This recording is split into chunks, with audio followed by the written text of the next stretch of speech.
అండి పాకిస్తాన్ పైనైతే సూపర్ 4లో అయితే మళ్ళీ అయితే మనమైతే మ్యాచ్ గెలిసామండి. ఎంత బాగా గెలిచామంటే ఆహ్, చిత్తు చేసాం మళ్ళీ అనుకోవచ్చు. ఒక రకంగా చెప్పాలంటే ఒకానొక టైంలో పాకిస్తాన్ ఎక్కడా లేదు మ్యాచ్‌లో. ఎందుకంటే మనం చూసుకుంటే 10 ఓవర్లకే ఆల్మోస్ట్ మనం 105 దాకా ఎళ్ళిపోయాం. చాలా ఈజీగా అయితే మ్యాచ్ అయితే ఉండడం చూసాం మనమైతే. చాలా పవర్ ప్లే కావచ్చు, అంతరకుల డామినేషన్. దాదాపు 100 పరుగుల పార్ట్నర్‌షిప్ అయితే మనకి ఓపెనింగ్ బ్యాటింగ్‌లో వచ్చింది. శుభ్‌మన్ గిల్ అలానే అభిషేక్ శర్మ ఇద్దరు కూడా మంచిగా ఆడడం చూసాం. సార్ ఇదొకటొచ్చేసి టాస్ గెలిచారు ఫస్ట్ ఇండియా. మళ్ళీ అయితే ఫీల్డింగ్ ఎంచుకుంది. వాళ్ళైతే బ్యాటింగ్‌కొచ్చారు. పాకిస్తాన్ టీము. వాళ్ళు దాదాపు 171 పరుగులైతే చేశారు. 172 పరుగులు టార్గెట్ ఇచ్చారు. 5 వికెట్లు కోల్పోయారు. యాక్చువల్‌గా వీళ్ళు స్టార్టప్ మంచిగానే వచ్చింది. నాకు తెలిసి 10 ఓవర్‌లకి దాదాపు 90 పరుగులేమో చేశారు. ఆ తర్వాత స్లో డౌన్ అయిపోయారు. ఆ తర్వాత ఇంక పరుగులే రాలేదు వాళ్ళకి. మిడిల్ ఓవర్స్‌లో మీరు చూసుకుంటే శివన్ దుబే చాలా బ్రిలియంట్ బౌలింగ్ అయితే వేయడం చూసాం. కానీ మెయిన్ పేస్ బౌలర్ ఎవరైతే పేస్ బౌలర్‌తో ఉన్నారో బుమ్రా అయితే ఈరోజు ఆయన బ్యాడ్ డే. పెద్ద వికెట్లు కూడా రాలేదు. ఆయన రన్స్ కూడా ఎక్కువ ఇవ్వడం చూసాం మనమైతే. ఇంగ హార్దిక్ పాండ్యా కూడా అలానే అనిపించాడు మనకైతే కొంచెం. ఓవరాల్‌గా వచ్చేసి శివన్ దుబే ఏదైతే ఆ ఓవర్‌లు వేసాడో మిడిల్ ఓవర్స్‌లో ఒక 3 ఓవర్లు మంచిగా ఎక్స్ట్రార్డినరీ ఇచ్చాడు. లాస్ట్ ఓవర్ మినహాయిస్తే మిగతా అన్ని ఓవర్లలో కూడా 3 ఓవర్లు కూడా మంచి బౌలింగ్ అయితే మనం వేయడం చూసాం మనమైతే. మంచిగా వికెట్లు కూడా తీయడం చూసాం. ఆ తర్వాత చూసుకుంటే ఫర్హానా మంచి స్టార్టప్ వచ్చింది అతనికి 50 చేశాడు. ఆ తర్వాత తను యాక్సిలరేటర్ పెంచలేకపోయాడు. ఎందుకంటే మిడిల్ ఆర్డర్‌లో మంచి బౌలింగ్ అటాక్ మనకు కనిపించింది. మీరు చూసుకుంటే కుల్దీప్ యాదవ్ నుంచి గాని లేకుంటే ఆహ్, శివన్ దుబే నుంచి గాని మంచి బౌలింగ్ అయితే మనకైతే రావడం చూసాం. దాని కారణంగా అయితే మిడిల్ ఓవర్స్ ఏవైతే ఉన్నాయో 11-14 ఓవర్లు, 15 ఓవర్ల మధ్యలో ఏదైతే ఉన్నాయో చాలా బ్రిలియంట్‌గా అయితే మన వాళ్ళైతే బౌలింగ్ ఏశారు. ఆ తర్వాత మళ్ళీ లాస్ట్‌లో కొన్ని పరుగులైతే రావడం చూసాం. నవాజ్ కొంచెం హిట్టింగ్ కొట్టాడు. ఫహీమ్ కొంచెం హిట్టింగ్ కొట్టడంతోటి కొంచెం స్కోర్ అయితే ముందుకైతే వెళ్ళగలిగింది గానీ, లేకుంటే దాదాపు 150కే కట్టడి చేసి ఉండేవాళ్ళు. కానీ వాళ్ళకొచ్చిన స్టార్ట్ ఏదైతే పాకిస్తాన్‌కి స్టార్ట్ వచ్చిందో వాళ్ళు ఈజీగా నాకు తెలిసి 180, 200 ఈజీగా కొట్టగలుగుతారు నాకైతే అనిపించింది. ఈజీగా మనం చూస్తే వాళ్ళు వికెట్లే పడలేదు మనకి దాదాపు. కాబట్టి చాలా కష్టం అనిపించింది వికెట్ కూడా రాపోయేసరికి.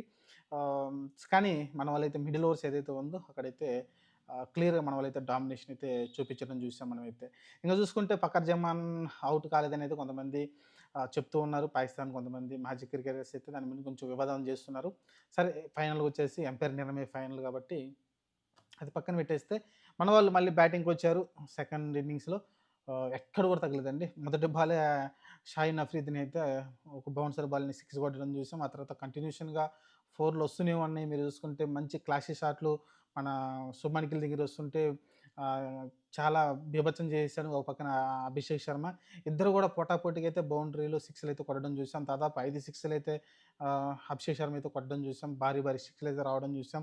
స్పిన్నర్స్‌ని గాని ఎవరైతే ఉన్నారో అతనైతే ఊచకోత ఒక రకంగా చెప్పాలంటే. ఎందుకంటే బిఫోర్ ఏదైతే ఉందో అంతకుముందు అతనే వికెట్లు తీసింది ఇండియా పైన. కానీ అతను కూడా ఈసారి బ్రిలియంట్‌గా అయితే టాక్టిక్ చేశాడు. షార్ట్ బాల్స్‌ని సిక్స్‌లు కొట్టాడు. మంచిగా స్వీప్ షాట్లు కూడా సిక్స్‌లు కొట్టాడు. అసలకి ఎక్కడ కూడా రకరకాల షాట్లు అయితే ఆడడం చూసాం. ఆ తర్వాత సడెన్‌గా శుభ్‌మన్ గిల్ ఔట్ అయ్యాడు. ఆ తర్వాత చూసుకుంటే మీకు సూర్యకుమార్ యాదవ్ వచ్చాడు. వెంటనే 105, 106 పరుగుల మధ్య ఒక్క పరుగు తేడాతో 2 వికెట్లు అయితే మనమైతే కోల్పోవడం చూసాం. ఆ తర్వాత మీరు చూసుకుంటే ఇంకా తిలక్ వర్మ వచ్చాడు, నిలబడ్డాడు ఒక ఎండ్‌లో. అలా ఎలాంటి ఇబ్బంది కలిగించలేదు. ఆ తర్వాత అభిషేక్ శర్మ ఇంకా ఫాస్ట్‌గా ఆడాడు. ఫాస్ట్‌గా ఆడి దాదాపు మంచిగానే స్కోర్ అయితే మీరు చూసుకుంటే ఒక 70 పరుగుల పైనైతే మీరు చూసుకుంటే 74 పరుగుల దాకా అయితే చేయడం చూసాం. ఆ తర్వాత అయితే ఔట్ అయ్యాడు. ఔట్ అయిన తర్వాత మీరు చూసుకుంటే ఇంక ఆ తర్వాత సంజు శాంసన్ వచ్చారు. ఇంక తిలక్ వర్మ ఇద్దరు నిలబడ్డారు.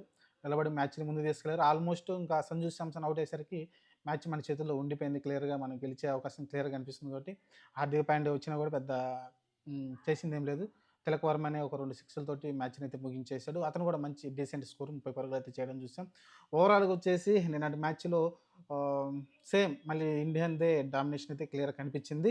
కాకపోతే ఫస్ట్ బ్యాటింగ్ చేస్తున్నప్పుడు పాకిస్తాన్ కొంచెం కలవరబెట్టిన మాట వాస్తవం 100%. ఎందుకంటే ఇంతకుముందులాగా వాళ్ళు తక్కువకేం ఆల్ ఔట్ కాలేదు. దాదాపు 171 పరుగులకైతే తీసుకెళ్లారు. ఆ తర్వాత చూసుకుంటే అది క్రిటికల్ క్రిటికల్ స్కోర్. ఆహ్, వాళ్ళు గెలవచ్చు, మనం గెలవచ్చు 50, 50 మ్యాచ్ చేతుల్లో ఉంది. కానీ ఎవరైతే మన వికెట్లు పవర్ ప్లేలో కోల్పోకుండా మన వాళ్ళు అభిషేక్ శర్మ, శుభ్‌మన్ గిల్ ఏదైతే 100 పార్ట్నర్‌షిప్ వచ్చిందో మ్యాచ్ వన్ సైడర్ అయిపోయింది. ఎక్కడ కూడా ఇంగ పాకిస్తాన్ అయితే దరిదాపుల్లో కూడా విజయానికి దగ్గరలో లేదు. కాకపోతే వాళ్ళు చేజేతులు అనుకోవచ్చు. ఇంకా వాళ్ళు స్కోర్ చేయొచ్చు. కానీ మిడిల్ ఓవర్స్‌లో వాళ్ళ కెప్టెన్ ఆగా గాని, లేకుంటే మిగతా ఎవరైతే బ్యాటర్స్ ఉన్నారో ఫర్హాన్ గాని అతను కూడా 50 చేసాడు. అతను కూడా ఏదో గన్ పెట్టి కాల్చినట్టు ఏదో ఇండికేషన్ ఇచ్చాడు. అదేంటో అర్థం కాలేదు. అది అనవసరం అనిపించింది. ఎందుకంటే మ్యాచ్ గెలిచినాక అలాంటి చేసుంటే బాగుండేది. నువ్వు చేసిన 50కే అలా అంటే మరి అభిషేక్ శర్మ కొట్టిన సిక్స్‌లకి అతనెంత రెచ్చిపోవాలి చెప్పండి సెలబ్రేషన్స్. కాబట్టి అది అనవసరం అనిపించింది. కొంచెం సింధూర్‌కి సంబంధించేలాగా అనిపించింది. సరే అది పక్కన పెట్టేస్తే ఆహ్, ఓవరాల్‌గా వచ్చేసి వాళ్ళు మిడిల్ ఓవర్స్‌లో ఏదైతే ఆహ్, మంచి షాట్స్ ఆడాలా లేకుంటే స్కోర్ రన్ రేట్ ఎందుకంటే వికెట్లు పడలేదు. వాళ్ళు వికెట్లు చేతిలో ఉన్నాయి. ఇంకా బ్యాటర్స్ ఉన్నారు ఎనకాల. కాబట్టి వాళ్ళు ఇంకా గట్టిగా ఆడాల్సింది. మంచి షాట్లు కొట్టాల్సింది. కానీ వాళ్ళైతే ఆ ఛాన్స్ మన వాళ్ళు బౌలింగ్ ఇవ్వలేదు. వాళ్ళు రిస్క్ తీసుకోలేదు. మీకు రిస్క్ ఇప్పుడు అభిషేక్ శర్మ రిస్క్ తీసుకోబట్టే కదా! కొన్ని షాట్లు గాల్లోకి వెళ్ళినాయి, క్యాచ్‌లు మిస్సులు అయినాయి. రకరకాలు. ఇంకోటి చెప్పాలి మన ఫీల్డింగ్ ఇవాళ చాలా దారుణంగా ఉందండి. అస్సలకి క్యాచ్‌లు దాదాపు 5 మిస్ అయినాయి అనుకుంటా మొత్తం చూసుకుంటే. మిస్ ఫీల్డ్స్ కొన్ని అయినాయి చూసుకుంటే మీకు. ఓవరాల్‌గా ఈరోజు ఫీల్డింగ్ అయితే చాలా దారుణంగా ఉంది మన వాళ్ళది. శుభ్‌మన్ గిల్ చాలా సిట్టర్ క్యాచ్ వదిలేసాడు. అభిషేక్ శర్మ మంచి సిట్టర్ క్యాచ్ వదిలేసాడు. ఒకళ్ళని చెప్పలేం. అందరూ అయితే క్యాచ్‌లు వదిలేసారు మనం చూసుకుంటే. ఆహ్, చాలా బ్యాడ్ డే ఫీల్డింగ్ విషయంలో. కానీ మన వాళ్ళైతే ఫైనల్‌గా మ్యాచ్‌నైతే గెలిచారు. ఓవరాల్‌గా వచ్చేసి ఈ మ్యాచ్‌లో చూసుకుంటే మనకి ఆహ్, అభిషేక్ శర్మ మళ్ళీ హీరోగా నిలిచాడనుకోవచ్చు ఒక రకంగా చెప్పాలంటే. క్లియర్‌గా తను ప్రతి మ్యాచ్ గూడా ఆడిన 4 మ్యాచ్‌లు ఆడేటప్పటికి 4 మ్యాచ్‌లు గూడా మంచి స్టార్టప్ ఇచ్చాడండి. స్టార్టింగ్‌లో శుభ్‌మన్ గిల్ ఈ మ్యాచ్‌లో గూడా తను 47, 50 మిస్ అయినప్పటికీ ఆహ్, మంచి పరుగులైతే చేశాడు. బిఫోర్ ఏదైతే జరిగినాయో 3 మ్యాచ్‌ల్లో పెద్ద ఇన్నింగ్స్‌లేం రాలేదు అతనికి. యూఏఈ తరపున తక్కువ స్కోర్ కాబట్టి 20 పరుగులతో నాట్ ఔట్ ఉన్నాడు. మిగతా 2 మ్యాచ్‌లు పెద్ద స్కోర్ ఏం రాలేదు అతని నుంచి. ఈరోజు మటుకు ఒక మంచి నాకొచ్చింది సుమన్ గిల్ నుంచి.